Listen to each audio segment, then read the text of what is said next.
Hello दोस्तों, तो इस वीडियो में हम शुरू करने जा रहे हैं लीनियर अलजेब्रा, जिसमें हम सबसे पहले पढ़ेंगे रैखिक समीकरण निकाय का हल, solution of system of linear equation. अब ये जो सिस्टम ऑफ लीनियर इक्वेशन होगा, इससे हम मैट्रिक्स बनाएंगे, तो फिर आगे जो हमारा लीनियर अलजेब्रा है वो एक मैट्रिक्स के ऊपर डिपेंड करने लग जाएगा। तब हम आगे मैट्रिक्स की रैंक एंड नलिटी पढ़ेंगे, आइगन वैल्यूज, आइगन वेक्टर्स पढ़ेंगे, और फिर उसके बाद में पढ़ेंगे सदिशों की रैखिक निर्भरता, लीनियरली डिपेंडेंट और इंडिपेंडेंट वेक्टर्स। तो सबसे पहले देखते हैं कि जो रैखिक समीकरण निकाय क्या होता है या सिस्टम ऑफ लीनियर इक्वेशंस क्या होता है। जब कुछ रैखिक समीकरणों को एक साथ लिख दिया जाए तथा उनके सॉल्यूशन की बात की जाए तो वह क्या कहलाता है? रैखिक समीकरण निकाय कहलाता है। जैसे हम देखते हैं, जैसे ये एग्जाम्पल है कि x + 2y + 3z = 6, तो ये क्या हो गया? एक लीनियर इक्वेशन हो गया, लेकिन इसी के साथ दो लीनियर इक्वेशंस और लिख दी गई हैं, तो ये क्या हो जाएगा? System of linear equations. इसमें चर 3, 4, 5, 6 आगे ऐसे बढ़ सकते हैं, और जो समीकरण है वो भी 3, 4, 5 आगे ऐसे हो सकते हैं। लीनियर अलजेब्रा की ज़रूरत इसीलिए पड़ी कि जब समीकरणों की संख्या बहुत ज़्यादा हो जाती है या चरों की संख्या बहुत ज़्यादा हो जाती है, तब हम सॉल्यूशन के बारे में क्या कह पाते हैं। क्योंकि जब हमें दो समीकरण दिए होते हैं लीनियर, तो हम क्या करते हैं? a1/a2, b1/b2, c1/c2 निकाल के उनके बीच में इक्वल का साइन लगा के, इक्वल है तो क्या सॉल्यूशन होगा? यूनिक होगा या क्या होगा? नो सॉल्यूशन होगा या इनफाइनाइट सॉल्यूशन होगा। इसके बारे में अंदाज़ा लगा लेते हैं। लेकिन जैसे ही चरों की संख्या बढ़ती है तो हम उसके बारे में क्या कह पाएंगे, तब हम लीनियर अलजेब्रा का यूज़ करते हैं। तो सबसे पहले तो जो हमें समीकरण निकाय दिया हुआ होगा, जो लीनियर इक्वेशंस का जो सिस्टम दिया होगा, उसको हम मैट्रिक्स रूप में रिप्रेजेंट करेंगे। तो उसको हम देखते हैं कैसे रिप्रेजेंट करते हैं। मान लीजिए a1x, a2y, a3z, ऐसे ये x, y, z and t ये क्या है? चर हैं। कितने भी चर हो सकते हैं, ये जनरल फॉर्म है इसलिए इसको ऐसे लिखा गया है। और मान लीजिए α1, α2 ये एक समीकरण है, तो इक्वल में कोई ना कोई वैल्यू होगी। तो ये इस तरह के ये सिस्टम ऑफ लीनियर इक्वेशन है। इसको कैसे लिखते हैं? ax = b की टाइप में लिखते हैं। तो ये मैट्रिक्स, जहाँ a भी मैट्रिक्स, x भी मैट्रिक्स और b भी मैट्रिक्स है। मैट्रिक्स में क्या करते हैं? a में इनके जो गुणांक हैं, जो कोफिशिएंट्स हैं, उनकी मैट्रिक्स होती है a। तो देखिए a1, a2, a3 और an यहाँ आ गया, और इसी तरह सबके ये हो गया m × n की मैट्रिक्स, इनके गुणांकों की मैट्रिक्स हो गई। तो ये हो गई a। और x में क्या होगा? x, y, z and t। इसको इस तरह लिखते हैं, इस मैट्रिक्स को, जो चरों की मैट्रिक्स होती है, जो वेरिएबल्स की मैट्रिक्स होती है। तो ये हो गया ax = b। b में कौन से एलिमेंट्स आते हैं? कांस्टेंट एलिमेंट आते हैं, और ये कौन से आते हैं? इक्वल के राइट हैंड साइड वाले। इस तरह हम इसको ax = b के रूप में, मैट्रिक्स रूप में, जो हमारा सिस्टम ऑफ लीनियर इक्वेशन दिया गया है उसको लिख सकते हैं। फिर उसके बाद हम देखते हैं कि जो हमारा सिस्टम ऑफ लीनियर इक्वेशंस है वो कितने प्रकार का हो सकता है, क्योंकि उसमें चरों की संख्या बढ़ा सकते हैं, समीकरणों की संख्या बढ़ा सकते हैं। तो उसके आधार पर ये कितने होते हैं, देखिए समीकरण निकाय के प्रकार। तो जब चरों की संख्या ज़्यादा हो समीकरणों की संख्या से, ठीक है। तो जैसे ये है, इसमें देखिए चरों की संख्या कितनी है? 3, और समीकरणों की संख्या 2। तो ये एक सिस्टम ऑफ लीनियर इक्वेशन हो गया। एंड उसी तरीके से देखते हैं कि जब चरों की संख्या किसके बराबर हो? समीकरणों की संख्या के। तो जैसे कि हम ये देख पा रहे हैं कि ये है, इसमें देखो चर भी 3 है और समीकरण भी 3 है, तो इसका सॉल्यूशन अलग टाइप से निकलेगा, इसका सॉल्यूशन अलग टाइप से निकलेगा। और जब चरों की संख्या कम हो, किससे? समीकरणों की संख्या से, तब जैसे ये है, इसमें चर कितने हैं? 2, और समीकरण कितने हैं? 3, तो इनका सॉल्यूशन अलग टाइप से निकलेगा। अब हम देखते हैं कि जो रैखिक समीकरण निकाय है वो, उसको हम क्या क्या कह सकते हैं। तो रैखिक समीकरण निकाय को हम ax = b बोलते हैं नॉर्मली। तब देखिए, अगर b = 0 हो, b = 0 का मतलब है जो समीकरण हमें दिए गए हैं उनके इक्वल के राइट हैंड साइड में सभी 0 हो, तो उन्हें हम क्या बोलते हैं? समघात या homogeneous system of linear equation. और यदि b ≠ = 0 हो, मतलब कोई ना कोई कांस्टेंट 1, 2, 3, 4, 5 कुछ भी दे रखा हो, अल्फा बीटा जो भी, तो उसको बोलते हैं असमघात या नॉन होमोजीनियस। तो ये तो b पे ऊपर डिपेंड करने वाले नाम हो गए सिस्टम ऑफ लीनियर इक्वेशन के। और यदि हम देखें कि उनके हलों की स्थिति के, हलों की दृष्टि से किस किस को बोलेंगे, यदि सिस्टम ऑफ लीनियर इक्वेशन का हल एग्जिस्ट कर रहा है, हल उपस्थित है, तो उसको बोलेंगे संगत या consistent system of linear equation. और यदि उनका हल विद्यमान नहीं है या नो सॉल्यूशन आ गया, तो उसको हम बोल देंगे इनकंसिस्टेंट या असंगत, उसका हल उपस्थित नहीं है। अब जब हल उपस्थित होगा तो उसके दो प्रकार के हल उपस्थित होंगे, या तो हल यूनिकली होगा या अद्वितीय हल होगा या उसके इनफाइनाइटली मैनी सॉल्यूशंस होंगे, मतलब अनंत हल होंगे। तो इस तरीके से इसको नाम दिए गए हैं। अब एक बार हम वह देख लेते हैं जब हमें दो समीकरण दिए गए होते हैं और हम जानते हैं a1/a2 b1/b2 और c1/c2 से, पर उसको कैसे करते हैं उसको हम देख लेते हैं। दो समीकरणों का निकाय व उनका आव्यूह निरूपण कैसे किया जाता है। दो समीकरण कैसे होते हैं, a1x + b1y = c1, ये एक समीकरण रैखिक, ये दूसरा रैखिक समीकरण। इनको एक साथ लिख दिया तो ये सिस्टम ऑफ लीनियर इक्वेशंस बन गया, और कितने चर का, दो चर का और दो समीकरण का। यहाँ c1 c2 = 0 तो क्या कहेंगे, homogeneous system of linear equation, ठीक है।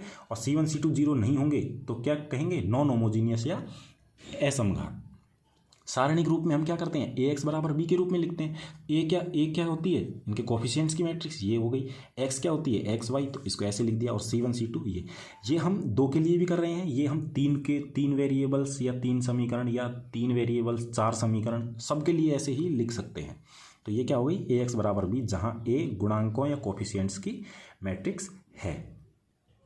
अब इन जनरल हम क्या करते हैं, जैसे ये सिस्टम ऑफ लीनियर इक्वेशन हो गया, इसके हल के लिए क्या करते हैं, a1/a2 और b1/b2 और c1/c2 हम निकालते हैं। और क्या देखते हैं, यदि a1/a2 is not equal to b1/b2 तो क्या कह देते हैं, यूनिक सॉल्यूशन होगा। और क्यों होगा, क्योंकि ये रेखाएं ऐसे एक दूसरे को काटेंगी, जैसे काटेंगी तो केवल एक सॉल्यूशन यहाँ आ रहा है ना, ये एक सॉल्यूशन हो जाएगा।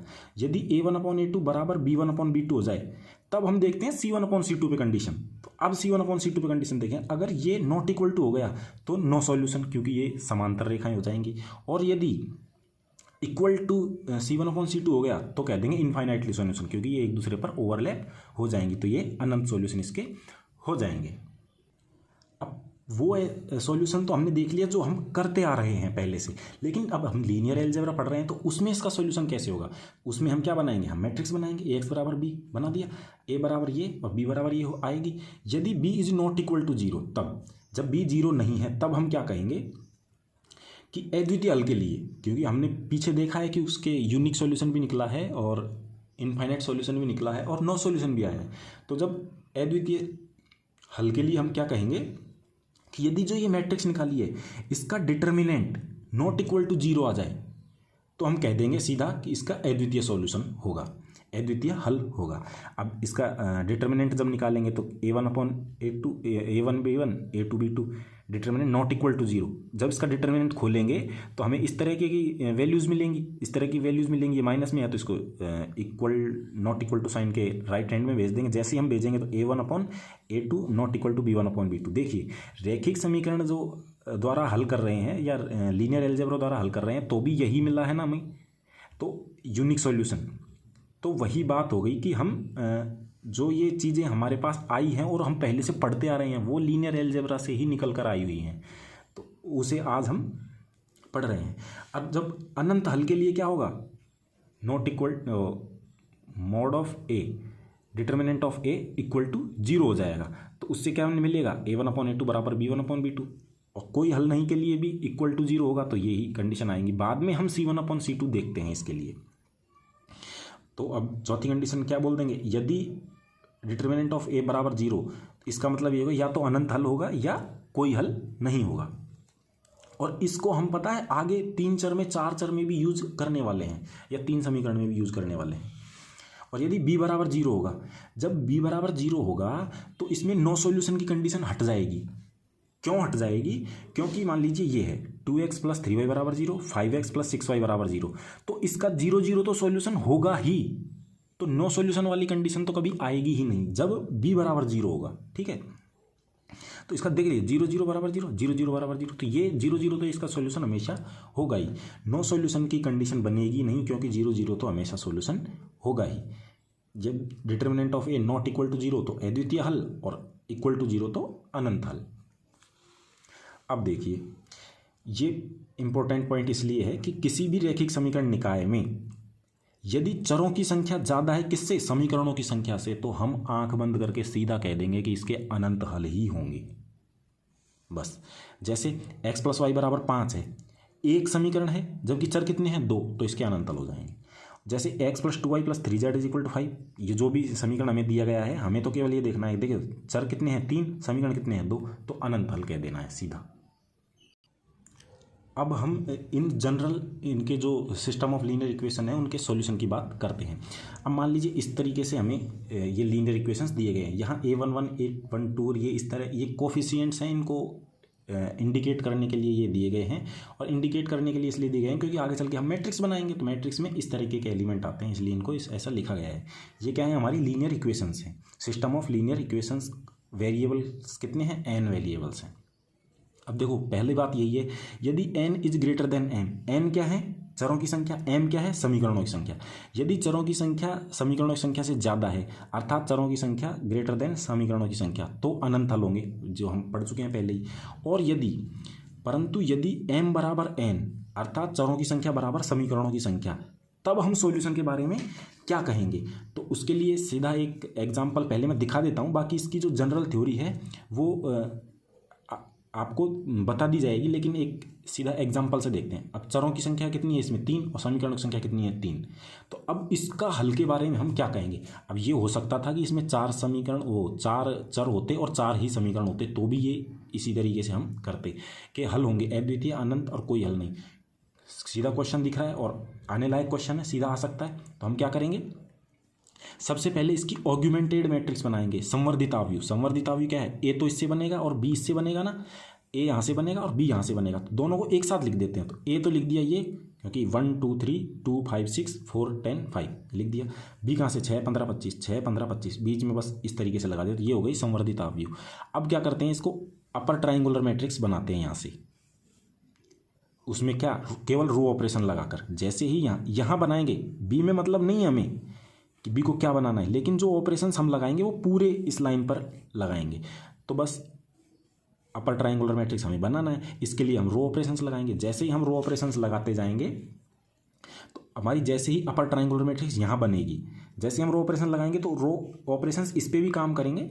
जैसे ही हमारी बनेगी, फिर हम क्या करेंगे, केवल ये 2 एलिमेंट जो यहाँ आएंगे या कोई भी एलिमेंट आए, उनकी कंडीशन के ऊपर हम इसके सॉल्यूशंस को बताएंगे। तो आइए हम पहले जनरल मेथड देख लेते हैं। जैसे ये है कि यदि m बराबर n, अर्थात चरों की संख्या बराबर रैखिक समीकरणों की संख्या, तब ऑग्यूमेंटेड मैट्रिक्स कैसे बनाते हैं। ऑग्यूमेंटेड मैट्रिक्स में क्या करते हैं, जो a पूरा का पूरा a लिख दिया। a कहाँ से लिख रहे हैं अपन, हम यहाँ से लिख रहे हैं, A11 A12 इनके जो कोफिशिएंट्स हैं उनको लिख रहे हैं। तो यहाँ a के एलिमेंट्स लिख दिए और b के एलिमेंट्स इक्वल साइन टू के right hand side of B1 B2 Bn ये लिख दिए।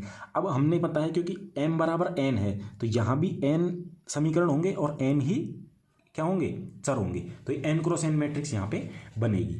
अब इस संवर्धित आव्यूह पर रो ऑपरेशंस लगाकर a को ऊपरी त्रिभुजाकार मैट्रिक्स बनाएंगे, अपर ट्राइंगुलर मैट्रिक्स बनाएंगे, जो कि हमारे आगे क्या बनेगी, इस तरह की बन जाएगी। जो भी बनेगी, इसमें तो क्या हमें इंडिकेशंस दिखा रहे हैं, इसलिए इनको अलग अलग लिखा गया है।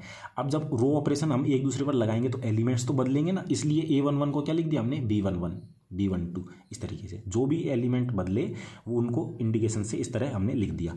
अब क्या करेंगे, लास्ट में जाके केवल हम जैसे हमारी ऊपरी त्रिभुजाकार मैट्रिक्स बनेगी, हम इन 2 एलिमेंट्स को पिक कर लेंगे, केवल इन 2 एलिमेंट्स को, और इनके आधार पर ही हम बताएंगे कि यूनिक सॉल्यूशन होगा, नो सॉल्यूशन होगा या इनफाइनाइट सॉल्यूशन होगा। अब इसे देखकर हम सॉल्यूशन के बारे में क्या कहेंगे, क्योंकि m बराबर n है, तब यदि bnn का मतलब है यहाँ जो एलिमेंट आ रहा है, जो अपर ट्राइंगुलर मैट्रिक्स का सबसे निचला एलिमेंट ये है, ये बराबर 0 हो जाए और cn बराबर नॉट इक्वल टू 0, तो कहेंगे कोई हल विद्यमान नहीं है। क्यों नहीं है, क्योंकि जब समीकरण के राइट हैंड में लेफ्ट हैंड में सभी 0 हो जाएंगे तो राइट हैंड में तो 0 आना ही चाहिए, जबकि ये बोल रहा है कि cn नॉट इक्वल टू 0, तो कोई सॉल्यूशन उपलब्ध नहीं होगा। ठीक है, सिंस bnn बराबर 0, तो डिटर्मिनेंट ऑफ a बराबर 0, cn नहीं हो सकता। ठीक है, और यदि bnn not equal to 0, bnn not equal to 0 हो जाए तो डिटर्मिनेंट नॉट इक्वल टू 0 हो जाएगा, तब क्या होगा, यूनिक सॉल्यूशन होगा। और यदि bnn 0 हो जाए और cnn भी 0 हो जाए तो बोल देंगे अनंत हल। ठीक है, तो अब हम देखते हैं इसको, एग्जाम्पल देख लेते हैं इसका, या फिर इसको देखिए इन जनरल बिल्कुल शॉर्ट फॉर्म में देख लेते हैं। शॉर्ट फॉर्म में कैसे, कि हम क्या करेंगे, सबसे पहले संवर्धित आव्यूह बनाएंगे, ये बना दिया। अब a को क्या बनाएंगे, अपर ट्राइंगुलर मैट्रिक्स, इसमें जो संवर्धित आव्यूह में a है उसको अपर ट्रायंगुलर मैट्रिक्स बनाएंगे, ऊपरी त्रिभुजाकार ए को बनाएंगे, जो रो ऑपरेशंस लगाएंगे वो पूरे ए ऑगमेंटेड बी पर लगाएंगे, मतलब बी भी चेंज होगा। जैसे ही हमारी ऊपरी त्रिभुजाकार मैट्रिक्स बनी, ये बन गई, इसमें हम इस वाले एलिमेंट को और इस वाले एलिमेंट को उठा लेंगे, इन पे जो कंडीशंस हैं उनके आधार पर बता दें। अब बी एन व सी एन को देखकर ही सॉल्यूशन के बारे में बताएंगे। बी एन बराबर 0, c n is not equal to 0, no solution. B n बराबर 0, सी एन बराबर 0, infinite solution. B N is not equal to 0, तो यूनिक सॉल्यूशन। अब आइए, जो हमने अभी देखा था एग्जाम्पल, वही एग्जाम्पल ये आ गया। जैसे हमें दे दिया ये, अब इसका अद्वितीय, अनंत और कोई हल नहीं, हम क्या करेंगे, ऑगमेंटेड मैट्रिक्स बनाएंगे। 1 2 3 2 5 6 4 10 5 ये लिख दिए, और बी यहाँ ली 6 15 25 6 15 25। अब इसमें जैसे ये अपर ट्रायंगुलर मैट्रिक्स बनाएंगे तो हमें दिख रहा है रो ऑपरेशन कैसे लगाएंगे कि हमें 4 को क्या बनाना है 0, और ऊपर क्या है 1, तो या तो हम इसको 2 से मल्टीप्लाई करके घटा दें, या हाँ 2 से मल्टीप्लाई करके ही घटा दें, या इसको 4 से मल्टीप्लाई करके घटा दें, तो बात वही आएगी। तो इसको 2 से मल्टीप्लाई करके घटाएंगे तो R3 ऐसा है, R3 equal to R3 minus 2R1। जैसे ही हम करेंगे तो ऊपर वाली दोनों रो सेम आएंगी, नीचे क्या आ जाएगा 0, और इसमें 2 मल्टीप्लाई करके 0, और ये -7। अब क्या करेंगे, हमें 2 को 0 बनाना है। जैसे ही 2 को 0 बनाना है तो क्या करेंगे, R2 ऐसा है कि R2 माइनस 2R1। जैसे इसको घटाएंगे तो ये हमारे पास ये वैल्यू आ जाएगी। और देखिए जब हम इस पर देख रहे हैं तो ये पूरे ये भी चेंजेस हो रहे हैं, इनमें भी चेंज होगा, तो जो चेंज होके हमारे पास क्या आ गई, ये आ गई। अब हम क्या करेंगे, अब हम माइनस ये वाला एलिमेंट और ये वाला एलिमेंट पकड़ लिया हमने। अब ये क्या, वही बी एन एन मान लो, चाहे बी एन मान लो, ये क्या है, नॉट इक्वल टू 0 है, और नॉट इक्वल टू 0 पे केवल एक ही कंडीशन है, अद्वितीय हल सीधा। किससे, इससे, यूनिक सॉल्यूशन। यदि ये 0 आ जाता, यदि यहाँ 0 आ जाता, फिर हम यहाँ देखते, यदि ये 0 और ये नॉट 0 तो क्या बोल देते, नो सॉल्यूशन। यदि ये भी 0 ये भी 0 तो क्या बोल देते, इनफाइनाइट सॉल्यूशन। इस तरीके से जो भी कोई 3x3 या 4x4 की मैट्रिक्स बनेगी, या जिसमें 4 चर हों 4 समीकरण हो, या 5 चर हों 5 समीकरण हो, इनका सॉल्यूशन केवल इसी मेथड से हो जाएगा अपना। ठीक है, अब इसके ऊपर और क्वेश्चंस कैसे बन सकते हैं, और क्वेश्चंस ऐसे बन सकते हैं कि लैम्बडा तथा म्यू के किस मान के लिए समीकरण निकाय दिस, ये समीकरण निकाय हमें दिया है। ठीक है, ये क्वेश्चन यहीं लिखा हुआ है एक तरीके से, का अद्वितीय हल होगा, अनंत हल होगा, या कोई हल नहीं होगा। अब हम जानते हैं, क्योंकि ये क्या है, देखो चरों की संख्या बराबर समीकरणों की संख्या की, तो क्या करेंगे, हम संवर्धित अवयव बनाएंगे, उसको अपर ट्रायंगुलर बनाएंगे। अपर ट्रायंगुलर के बाद में नीचे के 2 एलिमेंट्स को देखेंगे और उनके ऊपर कंडीशन लगाते जाएंगे। तो इससे हम मैट्रिक्स बना दी हमने, ये मैट्रिक्स बन गई। अब इस मैट्रिक्स को अपर ट्रायंगुलर बनाएंगे। अपर ट्रायंगुलर के लिए क्या करेंगे, इसको 0 बनाएंगे, इसको 0 बनाएंगे, तो R2 ऐसा है कि R2 माइनस R1, तो ये 0 बन जाएगा। R3 ऐसा है कि R3 माइनस R1, ये भी 0 बन जाएगा। ठीक है, जैसे हम करेंगे ये 0 ये 0, और यहाँ क्या आ जाएगा 1 और 1, R3 माइनस R1 कर रहे हैं ना, तो ये इस तरीके से घटाएंगे तो इस तरह का आ जाएगा। अब हमें क्या बनाना है, इसको भी 0 बनाना है। जैसे इसको 0 बनाना है तो R3 में क्या करेंगे, R3 माइनस R1, इसमें से इसको घटा देंगे तो ये 0 बन जाएगा। तो जैसे ये 0 बनेगा तो लैम्बडा -1 आएगा यहाँ, तो लैम्बडा -1 में से 2 घटाएंगे तो लैम्बडा -3 आ जाएगा। लैम्बडा -6 यहाँ है, लैम्बडा -6 में से 4 घटाएंगे तो क्या आ जाएगा, लैम्बडा -10, ये आ गया। अब हमारे जो ऑप्शन दे रखे हैं अद्वितीय हल है, ऑप्शन नहीं है, ये क्वेश्चन है हमारा, 1 क्वेश्चन 2 क्वेश्चन और 3 क्वेश्चन, इसी में 3 क्वेश्चन आ गए। अद्वितीय हल है, अद्वितीय हल के लिए हम क्या देखते हैं कि यहाँ पे जो एलिमेंट आता है वो नॉट इक्वल टू 0 होना चाहिए। ठीक है, तो अब यह अपर ट्रायंगुलर मैट्रिक्स बन गई है, तो लैम्बडा -3। अब सॉल्यूशन लैम्बडा -3 व म्यू -10 पर डिपेंड करेंगे, क्योंकि नीचे के 2 एलिमेंट्स पर ही डिपेंड करते हैं। अब देखिए पहला क्या है, अद्वितीय हल है। अब जब अद्वितीय हल है तो हमें पता है कि अद्वितीय हल में क्या होता है, लैम्बडा जो यहाँ वैल्यू आती है वो नॉट इक्वल टू 0 होनी चाहिए। तो लैम्बडा क्या लिखेंगे इसको, 1 मिनट, इसको हम पीछे कर रखा है, हाँ चलो यहीं कर रखा है इसको। तो क्या होगा, अद्वितीय हल के लिए b N is not equal to 0 होना चाहिए। ठीक है, और जब बी N is not equal to 0 मतलब लैम्बडा -3 नॉट इक्वल टू 0, तो lambda is not equal to 3। ठीक है, और हम यूनिक सॉल्यूशन के लिए जो पीछे जो एलिमेंट आता है, ये वाला, इसको देखते ही नहीं है, ठीक है। तो लैम्डा 3 नहीं होना चाहिए, बाकी किसी भी वैल्यू के लिए हमारे पास क्या होंगे, यूनिक सॉल्यूशन एग्जिस्ट करेगा। फिर हमारा जो सेकंड क्वेश्चन है, इसी में सेकंड क्वेश्चन ये है कि इसमें कितने सॉल्यूशन है, अनंत सॉल्यूशन। और अनंत हल के लिए क्या करेंगे हम, इसको भी जीरो करेंगे और इसको भी जीरो करेंगे। और जो कोई हल नहीं है के लिए क्या करेंगे, इसको जीरो करेंगे, इसको नॉट इक्वल टू जीरो करेंगे, ठीक है। बस वही, बस थ्योरी क्लियर है तो क्वेश्चंस इजीली हो जाएंगे। अनंत हल के लिए bn बराबर जीरो और cn बराबर जीरो।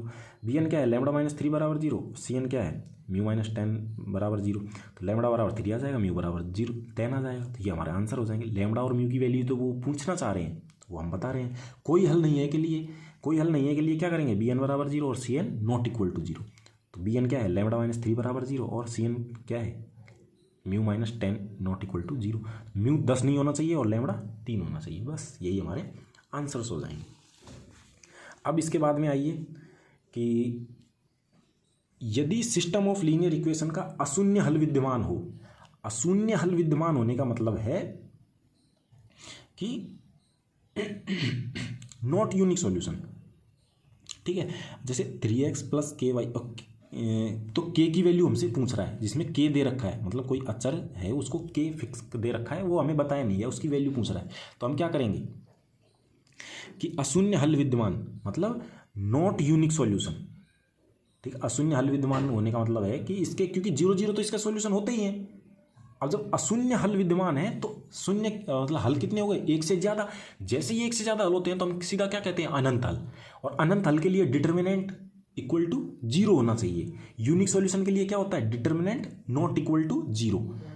और हल विद्यमान है कंसिस्टेंट के लिए नो सॉल्यूशन और इनफाइनाइट सॉल्यूशन के लिए डिटर्मिनेंट इक्वल टू 0 होना चाहिए, जो कि हम यहाँ पे फॉलो कर रहे हैं। और ये हमने शुरू में पढ़ा भी है। कहाँ पढ़ा है, मतलब शुरू में कहाँ देखा था, ये देखा था। डिटर्मिनेंट बराबर 0, इसका मतलब या तो अनंत हल या कोई हल नहीं। अब क्योंकि वहाँ क्या दे रखा है, अशून्य हल दे रखा है, तो उसमें एक से अधिक हल हो गए, एक से अधिक हल होते ही अनंत हल हम कहते हैं।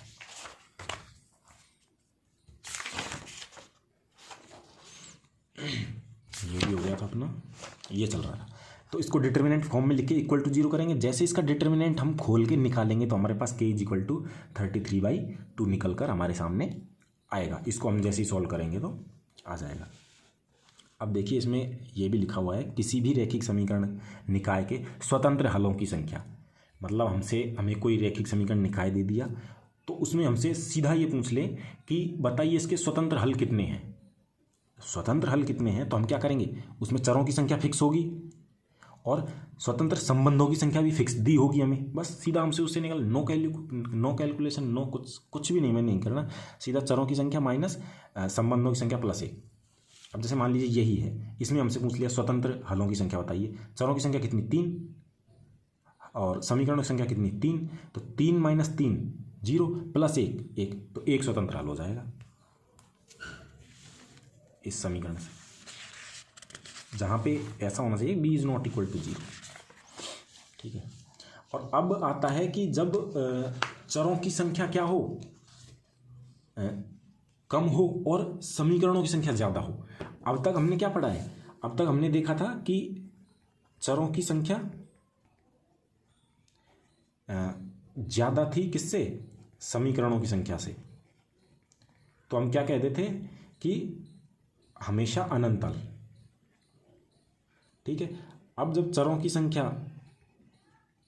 बराबर समीकरणों की संख्या, तो हम क्या कह देते, इस तरह की मैट्रिक्स बना के ए ऑग्यूमेंटेड मैट्रिक्स, और इसको ऊपर त्रिभुजाकार बनाते थे। फिर यहाँ जो एलिमेंट आते थे उनके कंपैरिजन से हम बता देते थे। अब आ गया कि चरों की संख्या क्या है, कम है, किससे, समीकरणों की संख्या से। तो उसका हम कैसे हलों के बारे में क्या कहेंगे, तो उसका अलग से मेथड है। तो उसका मेथड क्या है, इसमें रैंक का यूज करते हैं। यदि rank of A is not equal to rank of augmented matrix, जो हम मैट्रिक्स बनाते हैं ऑग्यूमेंटेड ए और बी साथ में लिख के, तो कहेंगे नो सॉल्यूशन। यदि हमारी जो रैंक है ए बराबर उसके आ जाती है rank of augmented matrix A, तो उसको कहेंगे यूनिक सॉल्यूशन। यदि रैंक ऑफ ए बराबर rank of A augmented matrix less than N आ जाए तो उसको बोलेंगे इनफाइनाइट सॉल्यूशन। इसको हम देखते हैं किससे, रैखिक समीकरण निकाय। हम सीधा एग्जाम्पल से देखते हैं। ये हमारा क्या है, रैखिक समीकरण निकाय है। इसमें देखिए 3 चर हैं और 4 समीकरण हैं, तो ये तीसरा टाइप का हो गया ना हमारा, के हल होंगे। के हल होंगे, कितने हल होंगे, तो हम क्या करेंगे, पहले हम वही ऑगमेंटेड मैट्रिक्स बनाएंगे। ये बना दी हमने ऑगमेंटेड मैट्रिक्स, ए लिख दिया यहाँ और बी यहाँ लिख दिया, क्योंकि देखिए यहाँ से ए निकलेगा, यहाँ से ये बी वाले एलिमेंट्स ये लिख दिया। अब इसको क्या करेंगे, अपर ट्रायंगुलर मैट्रिक्स बनाएंगे। ठीक है, वही अपर ट्रायंगुलर मैट्रिक्स नहीं, नीचे जितने पॉसिबल हो सकते हैं उतने जीरोज हम बनाएंगे, या उसको उसी मेथड से करेंगे। तो जैसे ही हम करते हैं कि जैसे हमें यहाँ नीचे जीरो बनाने होंगे इनको, तो R2 ऐसा है कि R2 माइनस 2R1।